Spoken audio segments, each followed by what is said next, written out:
heartbreaking loss for my Jacksonville Jaguars in the wild card round to the Buffalo Bills. And I have to say that being on the radio broadcast team for the Jags, being on the sideline, I can tell you, man, probably one of the toughest losses I've been associated with. And it's not because I can say, hey, the Buffalo Bills outplayed them, the Jaguars didn't play well, or whatever. I would say that the tough part of it is knowing that the Jaguars played well enough to win, but still came up short. Knowing that the Jaguars are good enough to advance beyond the division round and the AFC Championship round if they were somehow able to get past the Buffalo Bills, that disappointment makes it very, very tough to think about, like, man, what could have been and the regret that comes with that. The other part of it is knowing how difficult it is to get back to this same spot.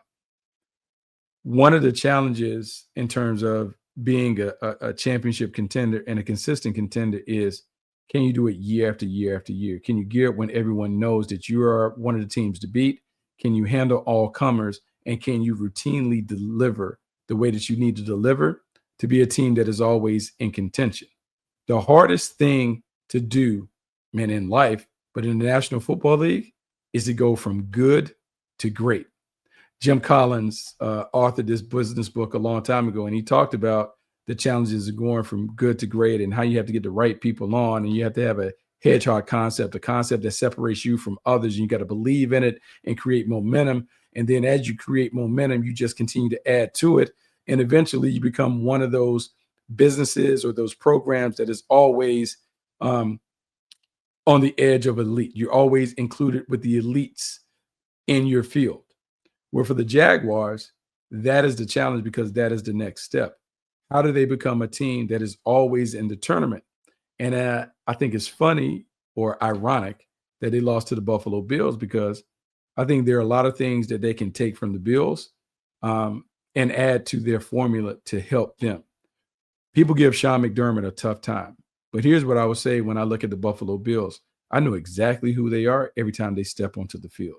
I know exactly how they operate, what they're going to do, how they get down, and it has led to a lot of success in the AFC East. You think about the number of division titles that the Bills have won consecutively before their streak was ended by the New England Patriots. I think if you're the Jacksonville Jaguars, you'll sign up for that. Well, what is it about the Buffalo Bills that allows them to do it? One, they have a coach who has tremendous vision. He is a culture builder. He understands the kind of players that he wants, not from a skill standpoint, but from a character standpoint. And that enables them to operate like a family, but to operate at a consistent level. When I look at what the Jaguars have done, they certainly have a clear feel for who should be on the team and what kind of core characteristics they need to have to be able to play at this level that they want to play. You don't go from 4 wins to 13 wins without having a clear plan for the kind of people that you need and to be able to put them in a position to succeed with your schemes. The challenge for the Jaguars is now being able to figure out, who do you want to continue to go on the road with? Who do you want to continue to have on your team when you have to make some tough contract decisions? We can talk about Devin Lloyd, Travis Etienne, Andrew Wingard. Dewey is a critical piece. There's some other guys that have contract situations that will need to be addressed. The Jaguars have to address those things while making sure they don't mess with the chemistry too much, that they take a step back in 2026 instead of taking the next step. Now, I'll say this. There is no rite of passage to the next step when it comes to being a team that wants to compete at a championship level. Just because you went to the Super Wildcard round does not mean that next year you're going to advance to the divisional round and those things. It doesn't even mean that you can make the playoffs. Let's look at how the Detroit Lions made a run, went to the championship game, to the next year, division round. Next year, they're out. That's how quickly things can change. I have confidence that this Jags team can sustain it, but there are going to be some things that they need to do to allow it to go. That growth has to result in consistency, and the consistency has to come from having the young guys continue to buy into the program and to work to be even better than what they were this year. Easier said than done. People will talk about doing the work, but do you get comfortable because of the level of success? And then you pour in the same amount of energy and effort that you did to get to this point, to get to the next point, because it's even harder to scale the mountain once you get to a certain level on the mountain. And so that'd be the challenge right there. The other part of it is with a young coaching staff or an inexperienced coaching staff where you had a bunch of first-time guys in pivotal spots, how do they adapt to the playoffs and the playoff failures? What can they learn from the lesson from the loss to the Bills, where those lessons can help them advance beyond it? Is it something from the preparation part? Is it something from managing the game that can allow you to go to the next level? The reason why, and I'll reference the Buffalo Bills again, part of the reason why the Buffalo Bills were so comfortable in the playoffs is because they're always in the playoffs. And the only way to get comfortable with the pressure that's associated with the playoff game is you got to play multiple playoff games to get used to it. As someone who played in 4 playoff games, I can tell you the one thing that I know about the postseason, every level, every game that you advance, faster, more physical, more intense, more pressure. You got to be built for it. And you have to be able to play your best game with all of that pressure on you. Now that this version of the Jags has sampled that, they now have an understanding of what's required just in the wild card round. You take that, you build on that, you prepare yourself in the offseason, you start preparing yourself in the regular season for that moment. And then when that moment comes, hopefully 2026, 2027, you're better prepared for it. For Liam Cohen, it's the same thing. I can't do it the same way that I did it this year to get us to this point. How can I do it even better? How can I reflect? How can I review? How can I self-assess what we did, make it better with a new set of people in the locker room to help us take the next steps? The challenge for coaches and for personnel people is to view it with a long-range lens, to not get caught up in the players that help you right now, but to assess the players that you have right now with what is needed to help you take the next steps. And that means there's going to be some tough conversations, some tough decisions that have to be made in the hopes of making a better version of this team next season. I'm optimistic because I think the piece is in place. I love the track record. I love what I've seen from the leadership of this team, particularly on the personnel side, James Gladstone, Liam Cohen, Tony Baselli. Love all of that. But now you have to see the growth matched by the players. Trevor Lawrence took a tremendous step this season, particularly the last half of the season, where you can say he played at an MVP level. I even love the fact that he played at a high level in this game, even though people are talking about the 2 interceptions and his unsuccessful attempt to convert a 4th and short that potentially could have helped the Jaguars take a 14-3 lead early in the game. I will say more experience in these moments will allow him and will enable him to better handle those moments and to prepare to play better in those moments. He has it in him. We've seen it this year. We've seen it in previous playoff runs, but you have to play in more of these games to get comfortable and settled in these things.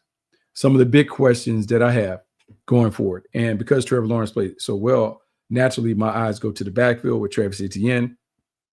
Do they find a way to retain him, keep him? Can they keep him on a franchise tag? Can they keep him on a deal that allows him to be RB1 for the next few years? That is something that they have to consider. Bashir Tootin showed up. LaQuint Allen showed up. I'm not saying that those players are better than Travis Etienne, but how does this team or the brain trust, how does James Gladstone view the running back position and what they're willing to pay versus the value that can come with taking young guys in the draft? So that's one, the backfield. On the perimeter, what happens with Travis Hunter when he returns from his injury? Does he play offense? Does he play defense? Is he still a two-way player? If he's an offensive player, what does that mean for Brian Thomas Jr.? Because the pecking order seemingly changed over the course of the season with Jacoby Myers and Parker Washington playing more prominent roles, Bretton Strange playing a prominent role. They kind of rendered Brian Thomas Jr. to the vertical specialist, the designated big play weapon. That's fine. He can occupy that role. It works. He makes plays. He has some touches. But will he and will the team be comfortable with him in that role if you also have Travis Hunter trying to make plays on offense? So that's another major thing. Offensive line. Shianko Van Lannon gets him a hefty extension, came right at the right time because the last game of the season, he suffers an injury, doesn't play in the playoffs. What do you do with this combination? You have Walker Little there. Makari is hurt. Anton Harrison is someone that can play right tackle. Does he move left tackle? What you do with Cole Van Lent? Well, however you switch the combination, Ezra Cleveland, you got to make sure you solidify the offensive line. Wyatt Milam and some of the younger players got their chances and played well. So how do you reshuffle the deck at the front line to ensure that you're able to run the football effectively like you did for a big part of the season, protect the quarterback like you did for most of the season, and take the next steps where you dominate opponents in the trenches. Defensively, some work to do. Trayvon Walker and Josh Allen, they're going to be back. But what do you do on the interior?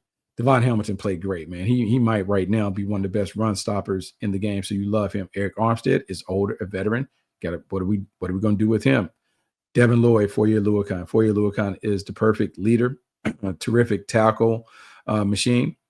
He has tremendous value as a guy that kind of understands the scheme, understands the players, and makes sure that all the guys are always lined up.